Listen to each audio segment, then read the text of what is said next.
Hey guys, Michael Malice here. Just want to tell you about this exciting show we're doing this Tuesday, April 29th at 8 p.m. live at the Creek in the Cave, recording a podcast episode with Kurt Metzger. You do not want to miss this. Just head to creekandcave.com or click on the link in the YouTube and the Rumble descriptions. Hope to see most of you there, not all of you. Let's get into the show.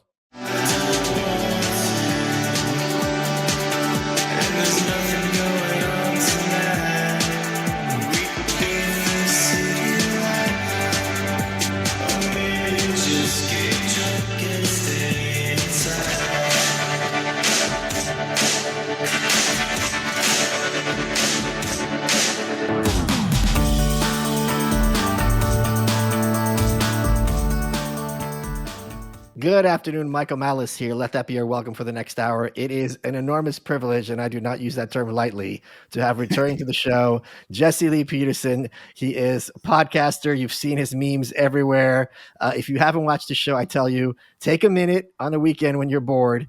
Go to YouTube and watch Jesse Lee Peterson Savage Moments. I think there's like 70 episodes, and it's just Jesse getting people all upset, and he's perfectly calm. Jesse, you come at the politics from a conservative perspective. You grew up under Jim Crow. You're very against the whole civil rights movement.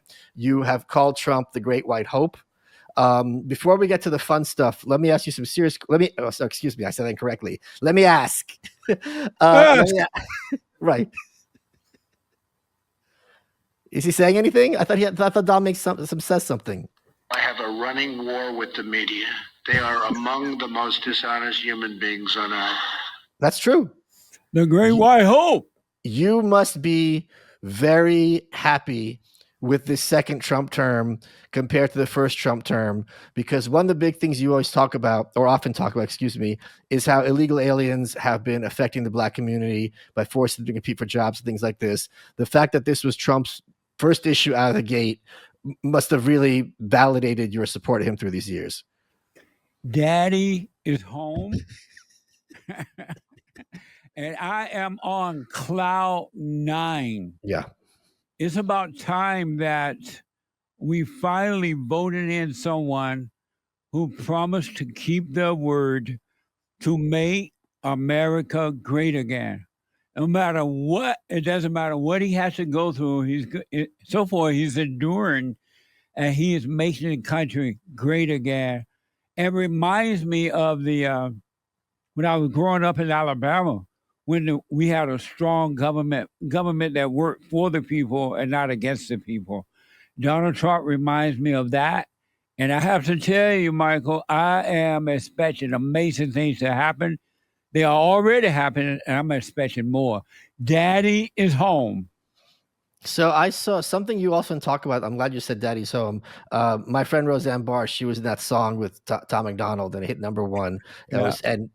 She's in her 70s rapping, and people were like, "This is ridiculous. What's a joke? She's not trying to be an actual rapper. Everyone needs to calm down. It's supposed to be funny and silly." But something that you talk about a lot, I had her on my show not that long ago, and people who support the show, malice.locals.com, they send in questions. And one of the questions they had for her is, what episode of your show meant the most? And it was something that you touch on all the time, because in that show, her father had died, the character's father, and she's at the casket and she reads him a letter. She goes, I'm angry at you that you left me at home and my sister with a crazy woman. I'm angry that whenever I said something, you slapped me in the mouth. I'm angry that because of you, I didn't trust men. And for years, I couldn't trust my own father. And, she goes on this list, but she goes, but I need it to end. I need to move on. I'm going to forgive you for what you have done and move on with my life. And she goes, at the end, she goes, thank you for your sense of humor. I love you. Goodbye. You talk all the time about how important it is to have forgiveness for one's parents. Can you talk a bit about that and why it's so important to you and for people? Absolutely. I do want to say I had Roseanne on my show, and then I was on her show. Yeah. And when I went to be a guest on her show, she made me a sweet potato pie. Yeah. And that pie was so good, Oh, yeah. it made you want to slap your mama. I love sweet potato pies. And But It's also so fun when you're sitting there and Roseanne's cooking for you. Like, I've Oh, had that yeah. happen too. It's just like it's like a miracle. Yeah. That's right. But I do want to tell you, Michael, that nobody in this whole wide world, man or woman, rich or poor, white or black, Jew, Allah Waba, it doesn't matter. Until you forgive your mother and your father, forgive your mother for turning you away from your father, because all mothers, there's not one, turn children away from their fathers, because the spirit of the woman, which is not her own, but is of evil, hate the father, and it hates when the children are close to the father. It's jealous of the children, boys and girls, and it will work overtime to deceive the children, turn them away from their father. And when you turn children away from their fathers, you turn them away from God. And you take on that same identity that your mother has, living in your imagination and emotions. Emotions are not good. Right. All thoughts are all lies all the time about anything. And you can gain all the fame and fortune. You could be as popular or non-popular, but unless you go and forgive your mothers for turning you away from your father, you would never know perfect peace. You're not going to have it, because you become like what you hate. And all children, all of them, become like their mothers because they are angry at the mothers, but they don't realize that, and some do, but most don't realize, is that their mothers have turned them away from the father. Even those mothers that seem really nice and sweet, to those who are just loudmouth angry, is all the same spirit. And you're never going to have peace until you can see that you're angry at your mother. And some children believe that they're angry at their fathers, and they are, but they're angry at their fathers with their mother's anger, not their own. They have identified with the mother, and they think that it's their own anger. They're yearning for the father. They're not angry at the father. They want the father. And you're never, ever, ever going to have peace until you go and, hey, mother, I've been angry at you for a long time. I realize now you can help yourself. I'm sorry for resenting you. And when you do that, whether she admits it or not, it's fine. That's on her. Right. God will forgive you as you forgive them. They couldn't help themselves.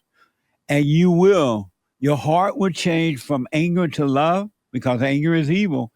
Anyone who has anger is wicked and cannot be trusted. And when you forgive, though, I promise you, you will have perfect peace. And he will change your old nature and give you his nature. And you will have paradise right here on earth. You don't have to wait until you die. You can have paradise right now, but you got to drop the anger. You must forgive.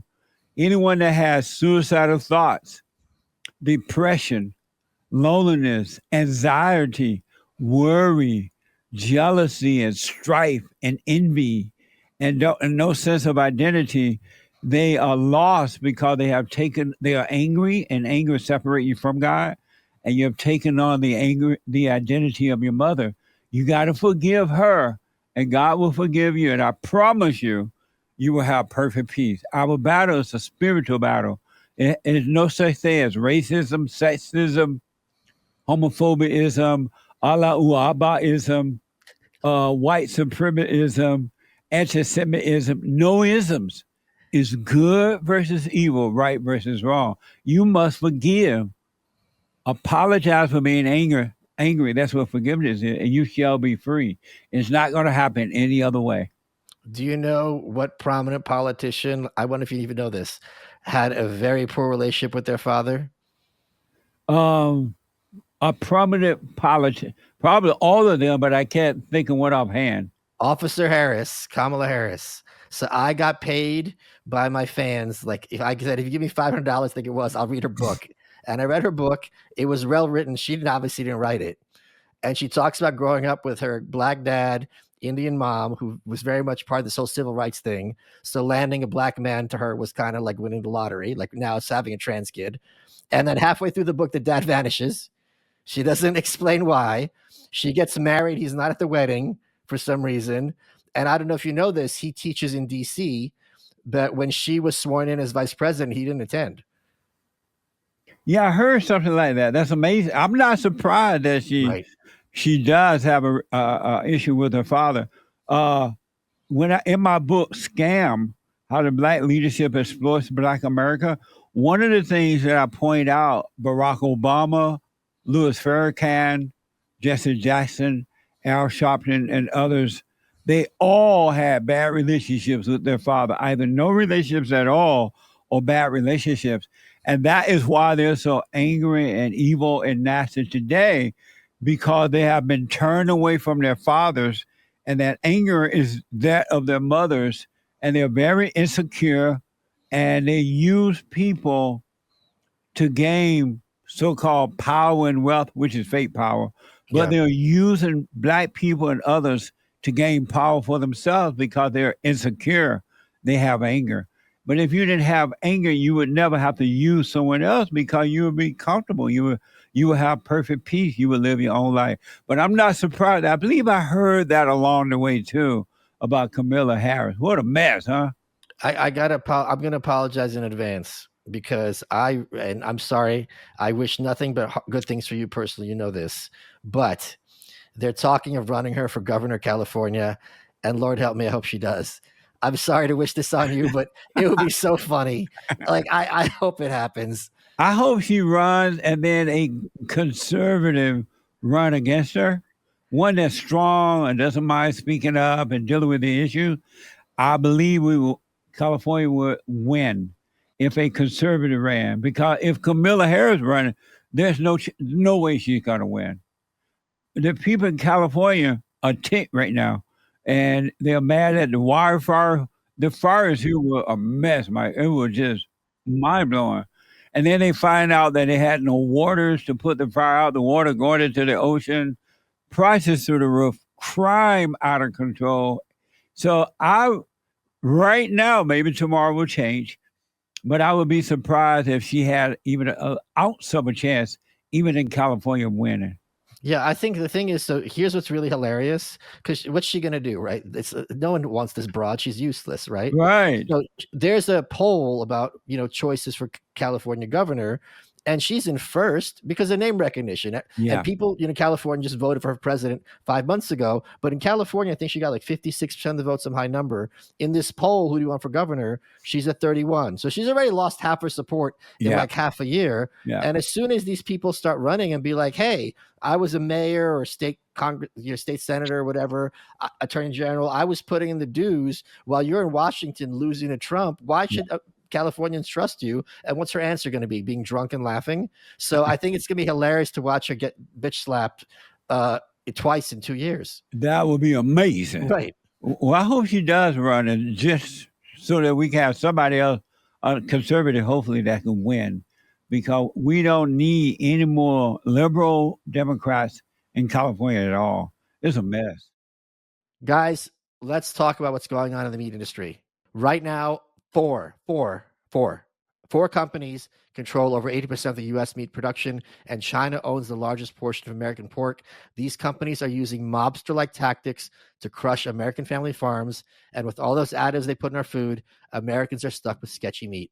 So 99% of chickens, 95% of pork, 78% of cattle are raised in feedlot or confinement buildings, and this blew me away.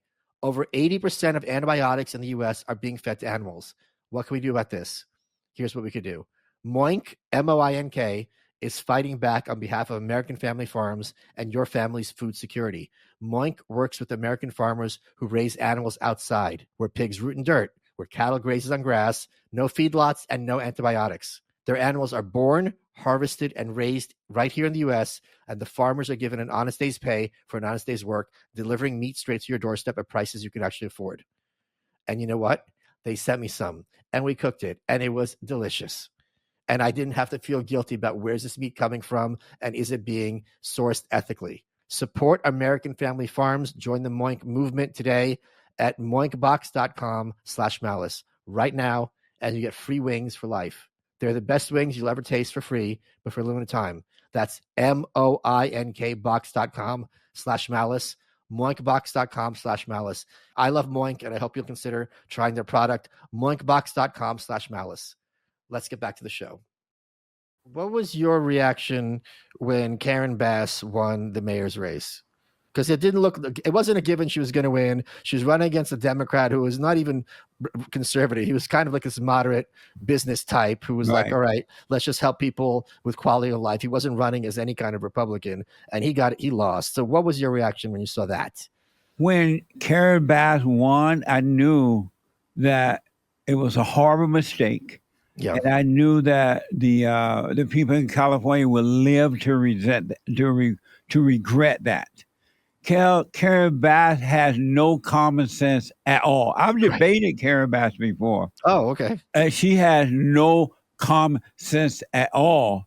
And I knew that the guy that was running against her, I prefer him over her. Right, of course. I'm sorry? I said, of course, yeah. Like every state in Los Angelino did, yeah. Right. And I could not believe, and I warned the people, like, don't vote for Karen Bass. She does not know what she's doing. All she does is go in front of the camera and smile, put on a fake smile. And all she's been doing now is helping the homeless, building homes for the homeless, and nothing good for California. Not even for the homeless, really, but nothing good for California. You know what? What I recommend to white people is that they separate from the blacks. Okay. Really? I firmly believe. Are you Jesse? Are you Jewish or white, Michael? Jews. I think Jews are white, but you could pretend we're separate. That's fine. The You're point Jewish? is, yes. How can I love the Jews? I know you do. Hold on. But how can you say something that white people race doesn't exist? What? Gotcha. The what? I said, how could you talk to white people and race doesn't exist? What? Oh, I see your point, and you're right. You're right. But those are non-black people. Okay. But Michael, they got to. I really, really, really, really, and I never imagined I would say this. They need to separate from the blacks.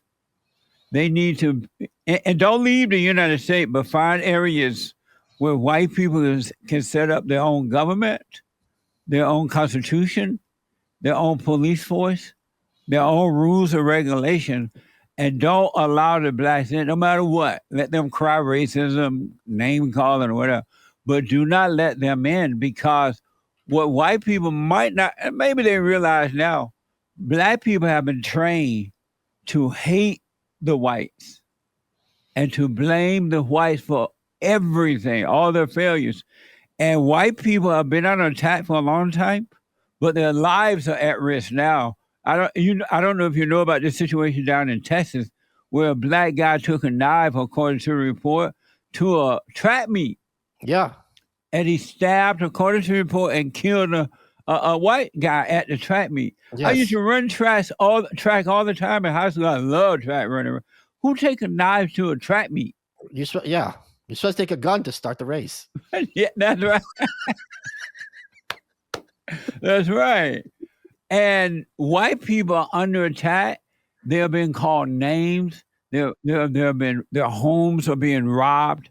They're being raped. They're being taking their cars away from them and killing them, and no one cares. And this country is already South Africa, but it is getting worse, as they did and are doing in South Africa, where white people gave up the townships. They moved out into the farmland. And then now the blacks are going out into the farmland and attacking the whites and murdering and raping and stealing after destroying the cities there. The same thing is happening here, because they are putting black people into government, and they are putting them into the police departments. They are putting them into white universities. They are allowing the blacks to take over, create laws and everything. And white people don't realize their hands are being tied. And if they don't do something soon, they will be destroyed. What's happening in South Africa is already happening here, and it's only got to get worse. Well, here's 2 points. Vermont is like 90% white and 1% black, but they have Bernie Sanders as their senator. So I don't know that if you have this like white state that it's going to have the result that you want. Well, if it they can vote out Bernie Sanders, take him Well, out. they're not gonna. They love him. Vermont is to the left of California. Well, they need to find some area in New Orleans or in Louisiana somewhere. They took an area over there and they created a white area, right? Right. Yeah, they can. No, Atlanta also. They had like, was it Buckethead or Buckshead, something like that? Right. They tried that, but I don't know if it worked or not. They tried, yeah. But I'm warning white people, they need to do that because the blacks, not all, but most, the blacks, now the young blacks too, they blame white people for their issues. And the black people don't care because they know that they're protected where white people are not. It doesn't matter what they do to the white. And so this is a dangerous, and I don't want a civil war. I'm trying to prevent things from going that far down the road. But if white people don't hurry up and do something, it's just going to get worse. But I mean, don't you think that if there's a big difference between South Africa? I don't know percent of South Africans are black, but it's some huge percentage. In America, it's only like 13% is black. And a lot of black voters have been moving very heavily toward Trump. Well, a lot of black male voters. Yeah, yes. Mostly male voters. The problem is they're putting these black female as congressmen and city councils and senators and all that. And the black female is what's running everything. Black men don't have any power at all. They've given up the power a long time ago to the black female. And these black females are out of control. Look at this crazy woman, Jasmine Cricket. You know her? Hold on, Jesse, you and I are no spring chickens. You've seen wrestling when you were a kid. You don't think she's just putting on a show? She's putting on a show, but it is impacting angry black female, and they are agreeing with her. Yes, that's true. Yes. They're agreeing with her. And that's my concern. Because the unfortunate thing in America, one of the greatest mistakes America made, besides others, one of the greatest mistakes that they have made is to give women the right to vote. And by giving women the right to vote, women are very emotional, illogical, and they vote based on their feelings, what they're thinking and feelings, and their thoughts and feelings are always emotional. And Jasmine Cricket and women like that, they are being voted in and they're supporting everything that's wrong. And unfortunately, even with this Cortez woman, whatever her name is, Alexandra Cortez. Oh, you mean AOC? Yeah. Yeah. Yes. Yeah. Well, from what I heard, that she and Bernie Sanders are going around right now trying to run for whatever they're running for. And apparently she's drawing in a lot of women. And these women are young, educated women with no common sense. And they'll vote for people like Alexander Cortez. And those people will be getting into office and they're gonna destroy America. They have no common sense. They're angry. They're out of control. And women were not created to lead. Women were created to follow. And you're putting these women like Jasmine Cricket, Alexander, and other in power. May God have mercy on America. Don't you think it's a good thing that Joe Biden and Nancy Pelosi and Chuck Schumer have to take calls from these people? And Chuck Schumer has to sit in his office, rolling his eyes while Jasmine Crockett is yelling at him for an hour? I can hear him now. What a mess. He's crying in his milk. Man, but they allowed all this to happen by not doing the right thing for the people, for the country. So they really brought this upon themselves as well. Well, one of the points I made in 2020, when I thought Officer Harris didn't have a good shot, I said, black men aren't voting for this lady because every black man knows this kind of condescending, bougie, holier than thou, passive aggressive, talking down to you kind of tone that she permeates from every fiber her being, and maybe even they were like liberal, they might prefer her to Trump on some level. They're not going to go out there and pull that lever. And I think you saw that in city after city where they're expecting the black turnout to flip the states over, like Pennsylvania being a prime example. Black men sat at home or voted for Trump. Yes, absolutely. Also, a lot of, if not most, black men are really sick of the attitude of the black woman. And the attitude in the homes, in the neighborhood, in the community, the school, they're like disrespectful, they're nasty. They're like, they have been lifted up by the liberals, and the liberals have been told the black woman, she's better than the black man. You don't even need him. And they've given them programs and education and everything. So the average black woman believes that she's better than the black man, and that she's looking down on them. And the black men are just fed up with that at this point. That's why they didn't listen to Obama. Remember when Obama went out to try to tell them they need to be voting for Kamala Harris and don't be a misogynist, whatever he said. They gave Obama the finger. Yeah. They didn't care about that because they are really sick of the attitude of the black women, period. And they knew that if they had any chance of restoring some order in this country concerning the family and jobs and things like that, the great white hope, Donald Trump, would be the man for it. I think you've had Hotep Jesus on your show. I had him on my show a few weeks ago. And the point I made is if you're a young black man, entrepreneurial, trying to, start your life, start a family, start a business, and you look at politics and your role models for black masculinity is Cory Booker, Barack Obama, and Kamala Harris, that's not going to be a very good path to follow. Not at all. You don't have a chance. And you're right. Most of them. Lemon. I'm sorry. And Don Lemon, to add to that list. My God. Yeah, exactly. What? That's your list. Right. I when the great white hope Donald Trump ran this time, excuse me, for the first time in a long time, I would go to the barbershop, and for the first time in a long time, I would hear black men sitting around in the barbershop, talking about whatever, right? They all, for the most part, were supporting Donald Trump, outwardly supporting him. And I had not seen that in a black barbershop in a long time.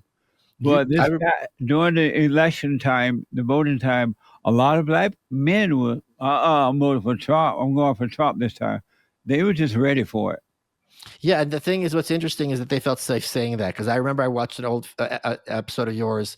I think you were preaching or something like that, and you're talking about how the family barbecue, you're kind of the black sheep because you're the Trump supporter, and your family's members just roll their eyes like, okay, Jesse, whatever, and pat you on the head. But it's one thing, I think in 2016, when he ran against Hillary, a lot of people kept their mouths shut, and they go, you can't tell me who to vote for. They vote for him, but they didn't say anything because who needs the headache? But the fact, because there'd be a big drama in a scene, who needs all that fuss? Right.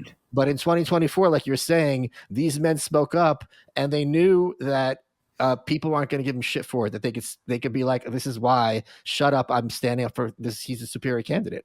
And you make a good point. And some of them, they were attacked for sure. Oh yeah, they really were, but they didn't care this time. They're like, okay, think what you want. You can turn against me. I don't care. And it was beautiful to see that they didn't have that fear this time. Because the worst thing that you can have in your life is fear. Fear will stop you from living your life. It stops you from functioning. And this time, they didn't care about the name calling. They didn't care that they were called Uncle Tom and sellout and all that kind of stuff. They didn't care. And as a result, the Great White Hope won, because they had no fear of name calling this time. Folks, weather's heating up. If you're like me and sometimes wake up too hot or too cold, then Miracle Made sheets are for you. Inspired by NASA technology, these sheets use silver-infused fabrics that regulate your body temperature all night long, keeps you perfectly cool and comfortable no matter the season. Plus, traditional sheets have more bacteria than a toilet seat. They give you acne, allergies, odors. Miracle Made's antibacterial silver fabric prevents up to 99.7% of bacterial growth, so your sheets stay fresher and cleaner 3 times longer, meaning less laundry and no more gross smells. Yeah, this really is tailored to my audience. Sleeping on Miracle Made sheets is like upgrading to a 5-star hotel without the price tag. They're incredibly soft and breathable. You don't wake up sweaty or uncomfortable. If you want better sleep, cleaner bedding, and less hassle, Miracle Made sheets are the way to go. So upgrade your sleep as the weather heats up. Go to trymiracle.com/malice to try Miracle Made sheets today. And if you're buying them for yourself or as a gift for a loved one or someone you don't love, if you order today, you can save over 40%. And if you use our promo code MALICE at checkout, you get a free 3-piece towel set and save another 20%. And this is great. Miracle is so confident in their product, you got a 30-day money-back guarantee. If you're not 100% satisfied, full refund. Upgrade your sleep with Miracle Made. Go to trymiracle.com/malice. Use code MALICE. Get your free 3-piece towel set. Save over 40% off. Again, that's trymiracle.com/malice to treat yourself. And thank you, Miracle Made, for sponsoring this episode. Guys, did you know Fast Growing Trees is the biggest online nursery in the U.S., that they have thousands of different plants, over 2 million happy customers? They have everything your yard needs, from fruit trees to privacy trees, flowering trees, shrubs, so much more. No matter what plants you're interested in, Fast Growing Trees has you covered with options perfect for your climate and space. It's simple. Shop online, and they arrive healthy and happy right at your door in just a few days, backed by their Alive and Thrive guarantee. And their trained plant experts are on call to help you plan your landscape, choose the right plants, and learn how to care for them. I couldn't be more excited about Fast Growing Trees. You know, I'm a tree person. Some of you might know this. I've got 400 species succulents in my house. So what happens with these sites like Fast Growing Trees, you get cool stuff you won't see anywhere else at competitive prices. It's really, really fun. And also you can figure out what works for your climate and what doesn't. Landscaping could have been a nightmare, but with Fast Growing Trees, you'll save up to 90% hiring a landscaper. This spring, they have the best deals for your yard, up to half off select plants. Other deals, listeners to our show get another 15% off the first purchase when you use code WELCOME. That's an additional 15% off at fastgrowingtrees.com using code WELCOME at checkout. Fastgrowingtrees.com, code WELCOME. Now is the perfect time to plant. It's true. It's spring. It's when everyone's waking up. Use code WELCOME to save today. Offer valid for a limited time. Terms and conditions may apply. Let's get back to that show. So let me ask you a couple of questions. I'm going to pretend I'm Jesse Lee Peterson. One of the most fun things about your show is that half the time you have no idea who you're talking to. It's very clear. Like, you have the producers book your guest, and this is how you introduce them. I'll be like, I have with me Jesse Lee Peterson. He is a pastor, author, and podcaster, host of the Jesse Lee Peterson Show and The Fallen State. What is that? Amazing. I love that. The Fallen State is my TV show that I do on YouTube there.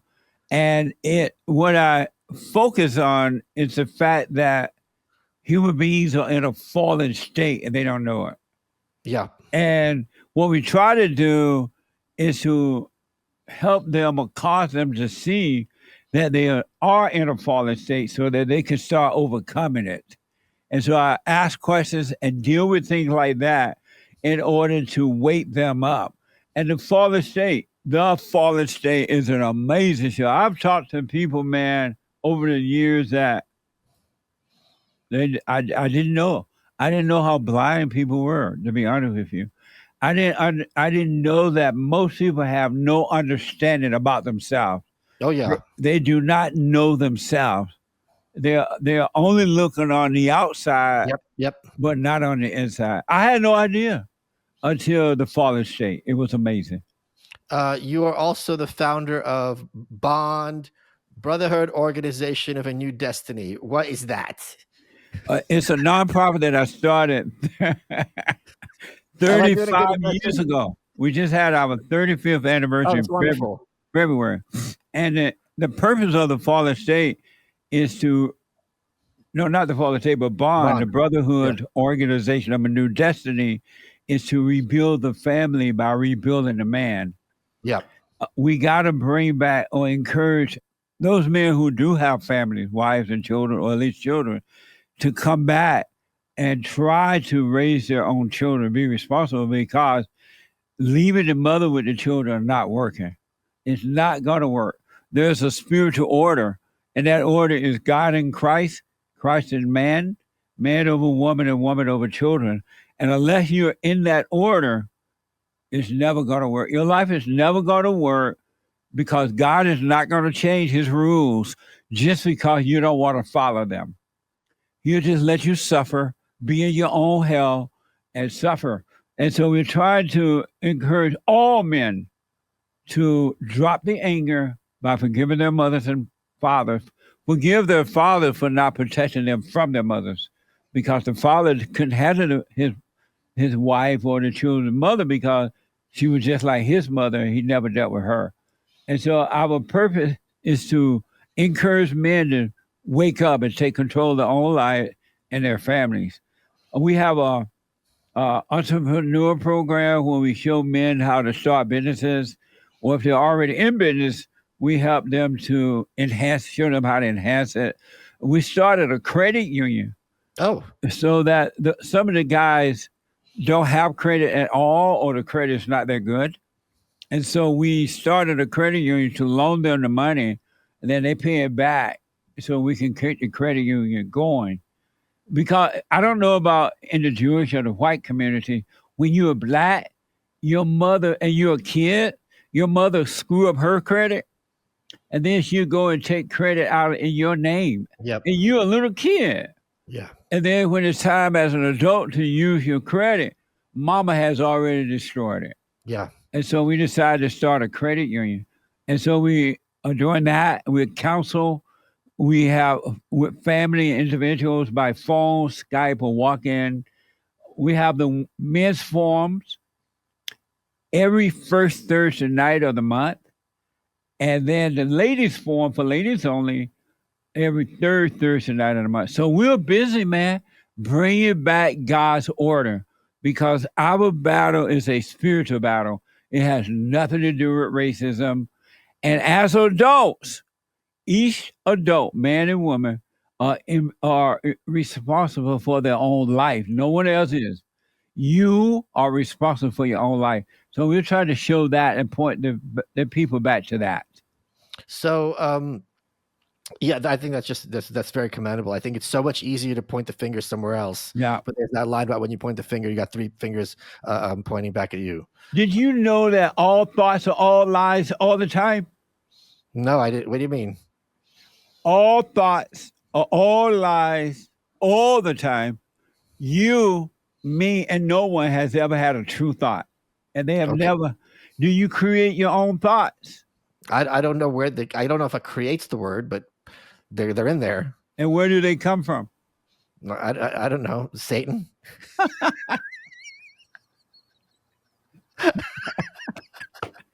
Probably, if I'm being honest. What the? What mess?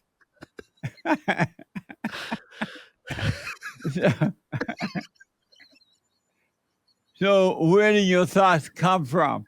I would guess my mind, if that's what you mean. So are you serious that you don't create your own thoughts? I don't know if creates the word I would use, because they're there, but I don't feel like it's not like I'm building a bookcase. And when you say they're there, they're where? In my mind. And the good and the bad.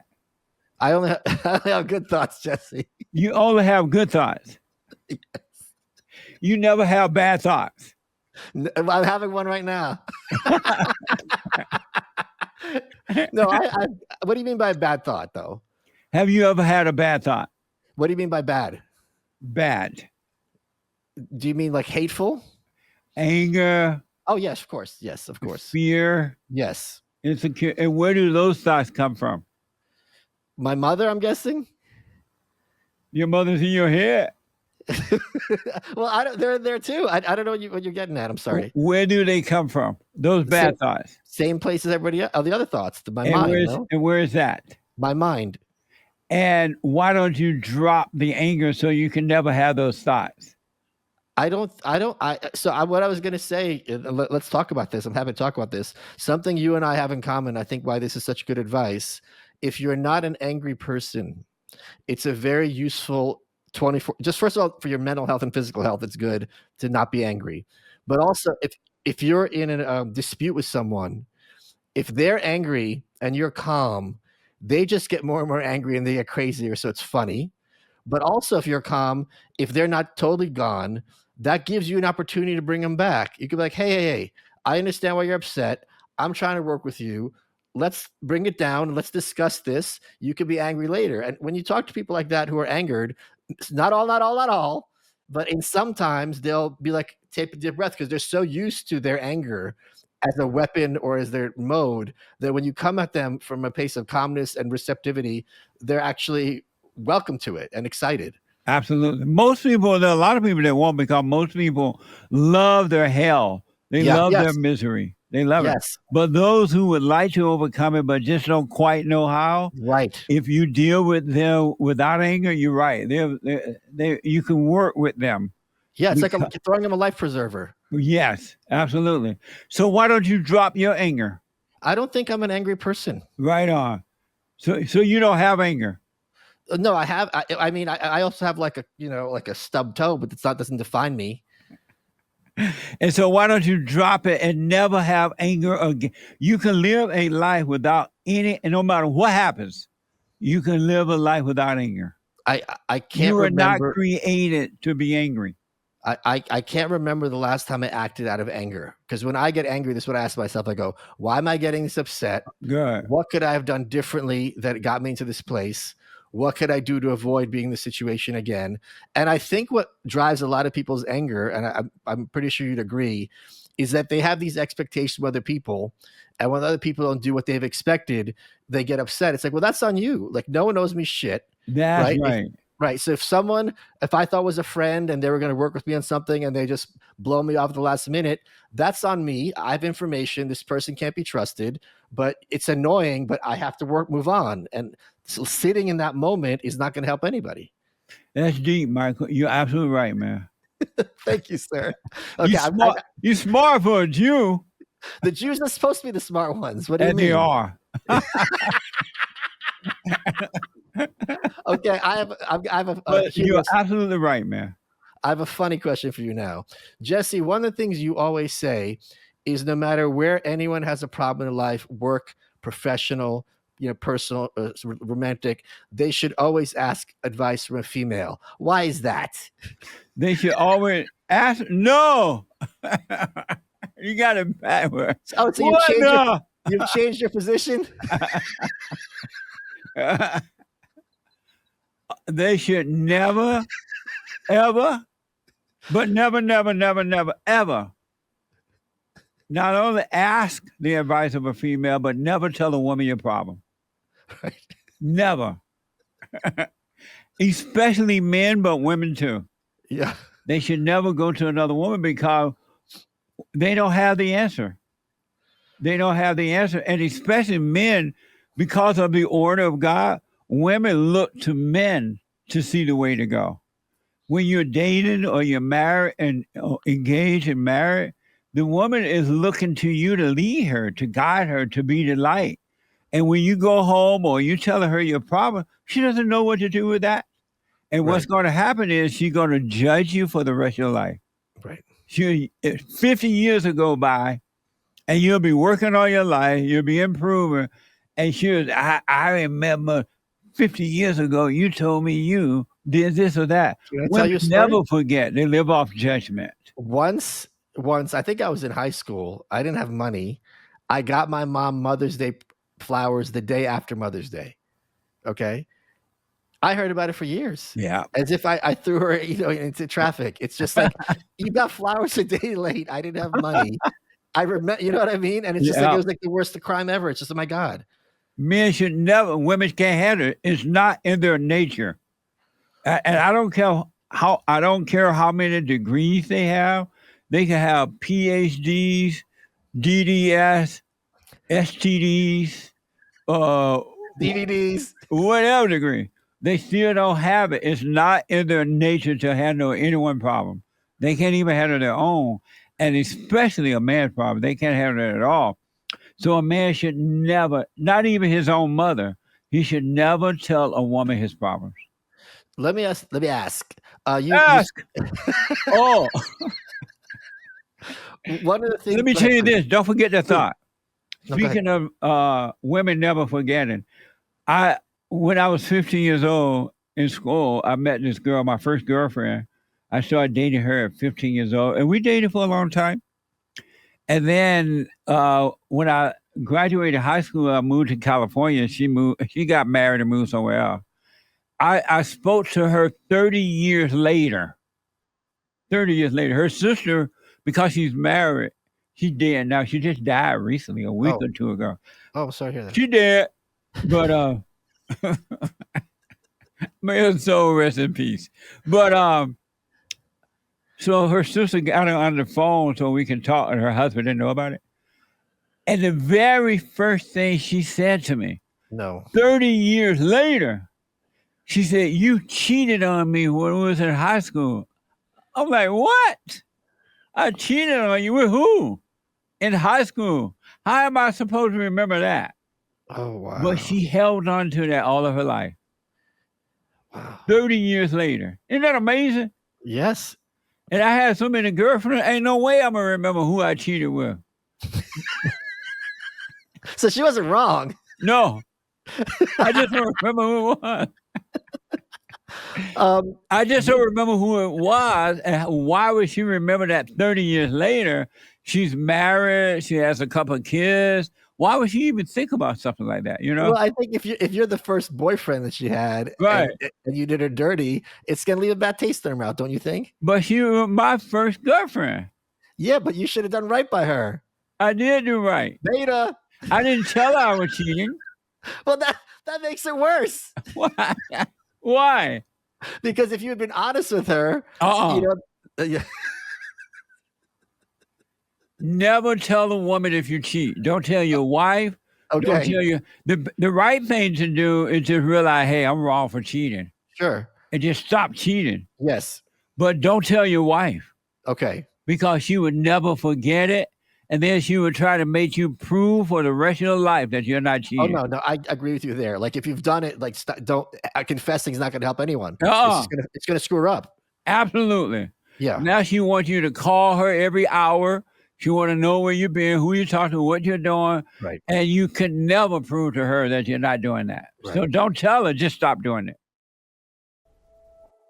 This is a story that begins with a dying wish. One thing I would like you to do. My mother's last request that my sister and I finish writing the memoir she'd started about her German childhood, when her father designed a secret super weapon for Adolf Hitler. My grandfather, Robert Lesser, headed the Nazi project to build the world's first cruise missile, which terrorized millions and left a legacy that dogged my mother like a curse. She had some secrets. Mom had some secrets. I'm Suzanne Rico.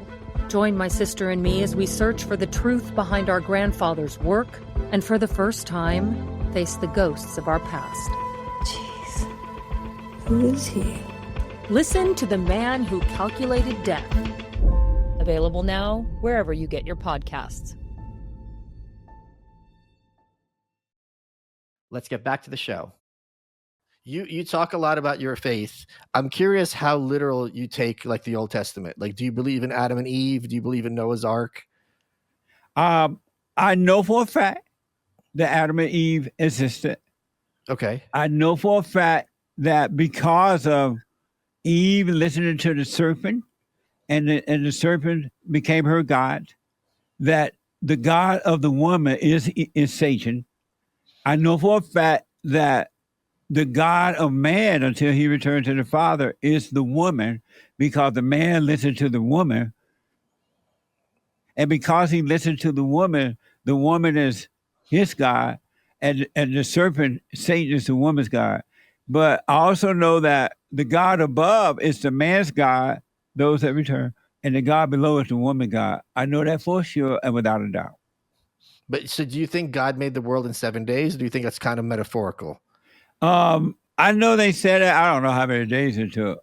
Okay. But I knew it was amazing. Oh, sure. I know that's amazing. Well, I don't know how. I never think about, oh, God, did you really do the world in 7 days? It's not that important to me. Okay, yeah. The message is more important, I think, for most Absolutely. people. Absolutely. And living in a godly manner insofar as we're capable of. Absolutely, man. Amazing. So you must have helped a lot of young men throughout your life, people who could have kind of fallen off the cliff, and then you kind of grab them by that kind of collar and pull them back. I've did that with several people as well, and it's just very gratifying because you look at in a parallel timeline, they'd be in the gutter or be in a grave or something like that. Yeah. Is there some story that you're like particularly proud of someone that you kind of helped from who? I know for a fact thanks to God, because it has nothing to do with me. I just bring the message. Yeah. The way. But I know for a fact we have, over the last 35 years now, we have had a major impact by the grace of God with men and women around the world. I can't tell you the number of men and women who I've counseled with or even called my show who consider suicide.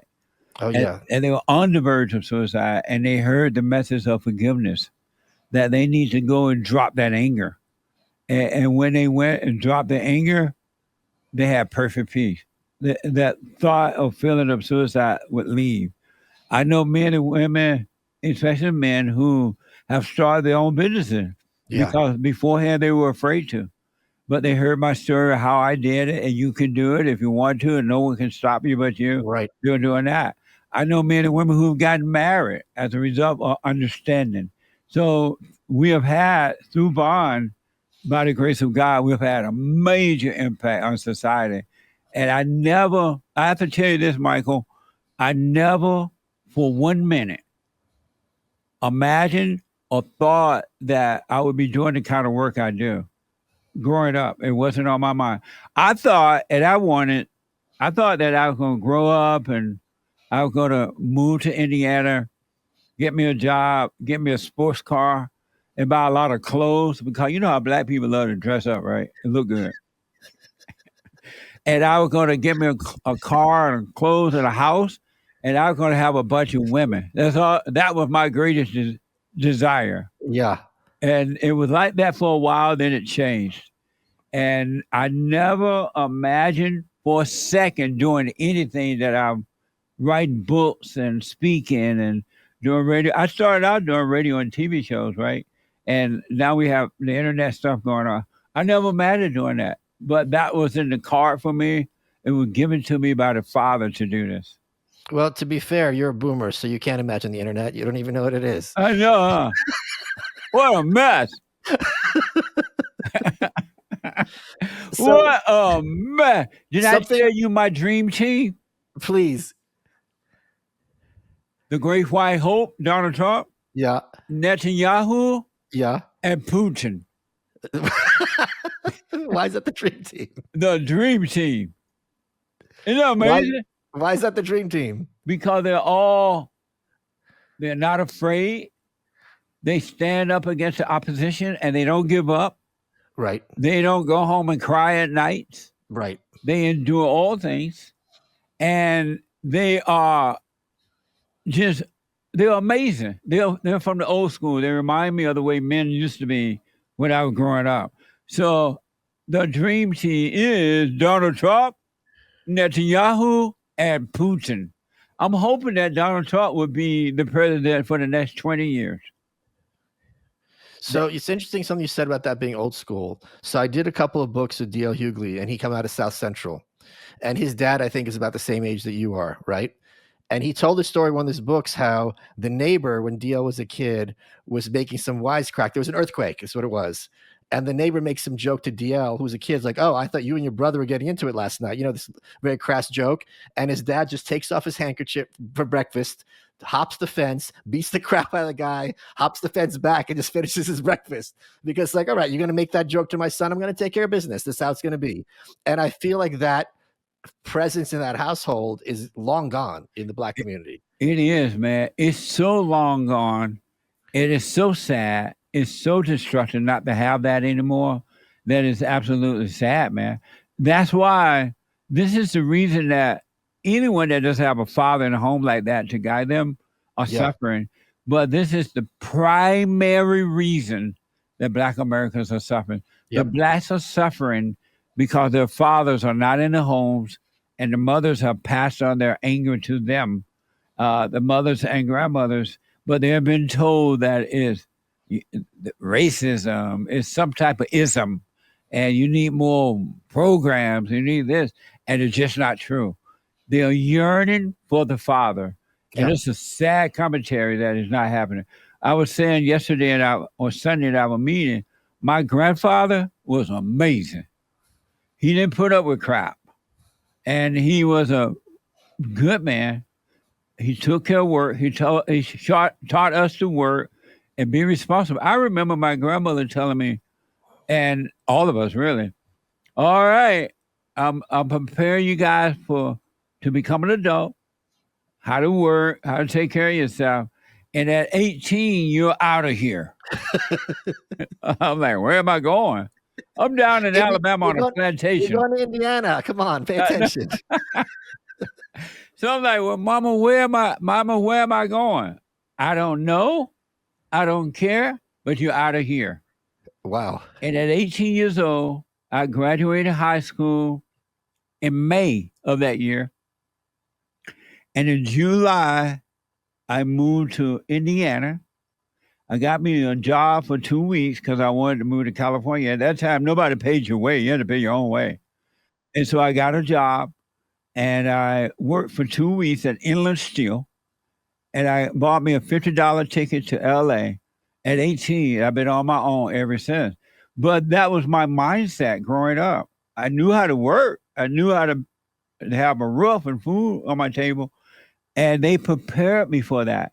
But because the fathers are not there and the mothers don't care, it's not happening now. And it's so unfortunate. There was something I read on I think on your Wikipedia about you being a kid. Is that true that you had like a cleft palate? Yes, sir. Was that something that you were like, did you have a scar? Did the kids make fun of you about that? Were you self-conscious? When I was born, my lip was split in the middle. Yeah. And so I had, as a kid, they kind of patched it up a little bit, but it left a scar, right? Right. And then I had I don't have a palate tongue in the back. Okay. And so when I spoke, you couldn't hardly understand me my speaking, right? And then I had a big head. My and I used to wonder, how come I have a big head? And then I realized my daddy had one. I was like, oh, okay. But when I was growing up, these kids used to tease me all the time. Not all the time, but they would tease me about it.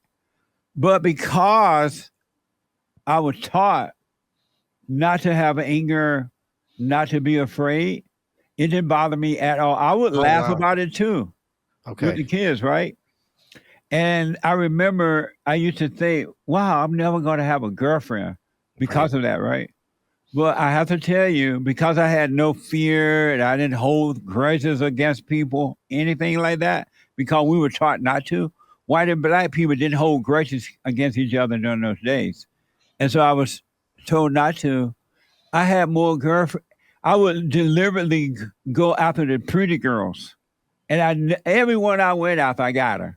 I heard that you cheated on your first girlfriend in high school. Like at 15 years old. Because it didn't hold me back, man. Because I wasn't angry at the people, the kids teasing me. It was funny to me too. It was reality. And then so I didn't judge them. And when I wanted to date, I just asked the girl out or whatever, and it happened. So it never held me back in life at all. As a matter of fact, when I first started Bond, I started by myself. I didn't know anyone or anything, so I started by myself. And when I had my first meeting, there was like 80 people there. Ooh. I'm like, what the? Yeah. I was nervous, man. I'm like, what the? And my speech was not good at all. My speech was so bad, I would never listen to myself on a videotape or anything. But and I would leave that meeting the first time I would say, I'm never going back. That's awful. Wow. And I couldn't even understand myself. I didn't know how anyone else understood me. But I kept going back and going back. Every Sunday I would go back and things just got better and everything just changed for the good because I didn't let fear hold me back. I didn't care what people thought about me. I didn't think about what they said. I just lived my life. And that's how you're supposed to live. And nothing can stop you when you be you. Don't try to be like anyone else. Don't be jealous of anyone else. Be you. You're best at being you, for sure. Folks, head over to malice.locals.com where Jesse took questions from supporting listeners. Jesse, we're running out of time. What has been your favorite part of this interview? Talking to you. I knew it would be amazing. Really. I knew it would be fun. And I really enjoyed it. And I can't believe the time went by just like that. I really wish you well, man. I'm going to give you back on my show as well. And let's keep it going. We got to bring back order in America. We just got to do it. It's a spiritual battle. It has nothing to do with color or any of those things. We got to bring it back. So thank you for that. And I love the fact that you are an alpha male, not a beta, but an alpha male. That's amazing. Thank you, man. You are welcome.